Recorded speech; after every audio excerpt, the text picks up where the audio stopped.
Assalamualaikum warahmatullahi wabarakatuh. Hari ini kita teruskan dengan subtopik 2.3, analisis faktor-faktor yang membawa perubahan kepada persekitaran perniagaan. Okey, terdapat dua faktor yang membawa perubahan kepada persekitaran perniagaan, iaitu pertama faktor dalaman dan yang kedua faktor luaran. Hari ini kita cuma akan analisa faktor dalaman dahulu.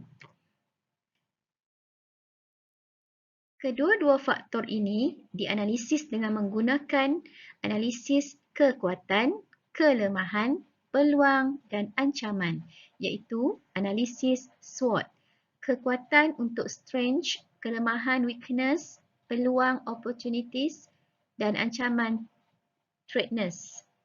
Okey, analisis SWOT ini digunakan untuk memastikan strategi yang digubal oleh sesebuah organisasi berkemampuan untuk merealisasikan objektif, misi dan visi perniagaan. Okey, maksudnya jika ada analisis SWOT, maka ia akan dapat memastikan objektif, misi dan visi perniagaan tercapai.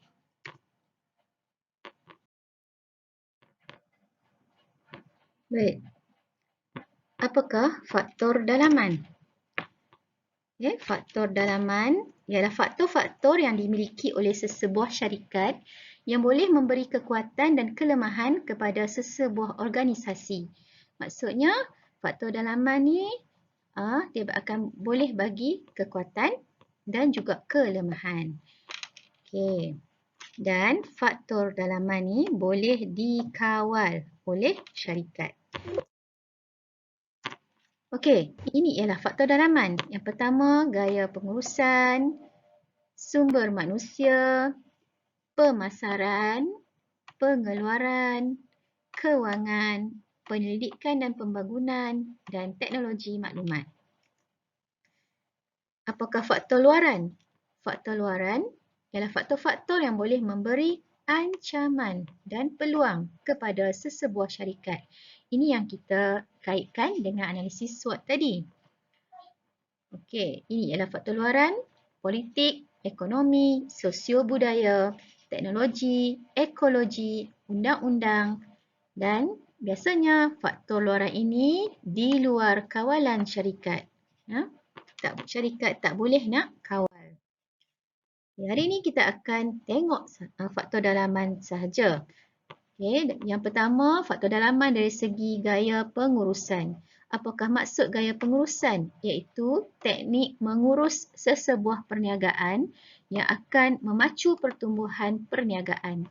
Okay, gaya pengurusan terdiri daripada yang pertama, laissez-faire. Laissez-faire ni apa dia? Iaitu majikan terlalu memberi kebebasan kepada pekerja. Okay, bila terlalu bagi kebebasan, maka kesan dia akan wujud tingkah laku pekerja yang sukar dikawal sebab pekerja dah pijak kepala majikan. Okay, gaya pengurusan ni ialah satu-satu. Satu-satu yang mana majikan satu dan pekerja satu. Berorientasikan pengeluaran dan juga pekerja. Seterusnya gaya pengurusan sokongan. 1-9 sokongan. Sini ya. 1-9. 1 majikan, 9 untuk pekerja. Ya. Okey, 9 berorientasikan pekerja, 1 berorientasikan pengeluaran. Maksudnya di sini gaya pengurusan iaitu tahap perhubungan yang baik telah terjalin antara majikan dengan pekerja. Okey. Bila wujudnya hubungan yang baik, maka kesan dia tidak akan wujud risiko kegagalan sebab perhubungan yang telah terjalin dengan baik. Okay, walaupun hubungan yang baik, tapi sebenarnya masih lagi ada risiko dia, iaitu risiko kegagalan. Okey, ketiga, gaya pengurusan sederhana. 5-5. Kita tengok kat sini. 5-5. Ini gaya pengurusan sederhana. Yang mana majikan dia sama saja berorientasikan pekerja dan juga 5 untuk pengeluaran. Dia sama, dia tak lebih mana-mana, dia sama je 5 untuk berorientasikan pekerja dan 5 berorientasikan pengeluaran. Ini merujuk kepada tindakan majikan yang bijak. Bijak dalam menjaga hubungan dengan pekerja. Maksudnya baguslah yang ni.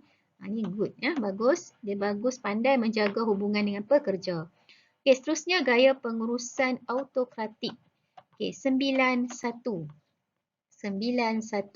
Maksudnya 91 di sini autokratik berorientasikan pengeluaran dan juga pekerja.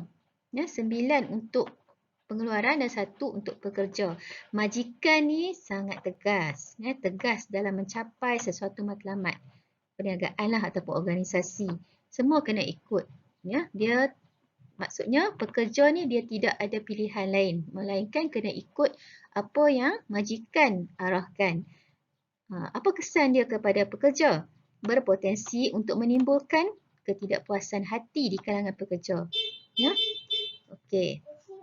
Dan akhir sekali, gaya pengurusan demokratik 99. Ini tinggi. Baguslah yang ni. 9 untuk pekerja, orientasikan pekerja dan 9 lagi berorientasikan pengeluaran. Ini merujuk pada tindakan majikan yang mengamalkan toleransi. Maksudnya ada tolak ansur dan dia menjalankan hubungan yang baik dengan pekerja. Apa kesan dia kepada pekerja? Berupaya dapat mempengaruhi pekerja untuk terus berusaha.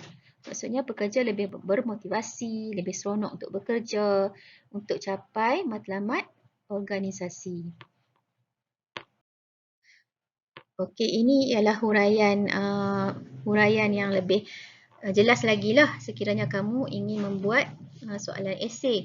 Gaya pengurusan laissez-faire menunjukkan majikan beri ruang atau kebebasan kepada pekerja mereka. Ni kalau kamu nak huraikan, kamu merujuk kepada nota ataupun isi ni. Okay, gaya pengurusan laissez-faire, apa dia punya kesan dia? Akan menyebabkan organisasi gagal mencapai matlamat yang ditetapkan. Sebab apa tadi kita bincang tadi? Sebab majikan ni terlampau memberi ruang ataupun kebebasan kepada pekerja. Terlampau bagi muka sangat. Jadi wujud masalah tingkah laku pekerja. Okay. Yang kedua gaya pengurusan sokongan 19 tadi. Sokongan ni baik juga. Tahap hubungan yang baik. Pekerja yang baik. Tapi dalam masa yang sama walaupun baik, masih wujud risiko kegagalan. Okay. Ini ulang baliklah yang tadi. Kamu boleh tengok yang ni untuk huraian dia. Sederhana. Okay, sederhana, tindakan majikan yang bijak. Dan gaya pengurusan autokratik, tindakan majikan yang tegas. Jadi, ini tak elok lah. Akan menimbulkan ketidakpuasan hati kepada sesetengah pekerja. Dan akhir sekali, demokratik yang baik. Maksudnya, majikan ni dia mengamalkan toleransi dan hubungan dalam semua aspek dengan pekerja lah. Maksudnya, baguslah demokratik ni. Pekerja dia akan lebih berusaha untuk capai matlamat yang organisasi tetapkan. Okay, untuk hari ini, kamu hanya buat 2 soalan. Jadi cikgu tak hanya kamu buat dalam buku latihan lah soalan ni. 2 soalan saja. Jelaskan jenis-jenis gaya pengurusan berikut. Gaya pengurusan laissez-faire 2 markah dan gaya pengurusan autokratik 2 markah. Terus buat dalam buku latihan. Okay, itu sahaja untuk hari ini. Sekian. Assalamualaikum warahmatullahi wabarakatuh.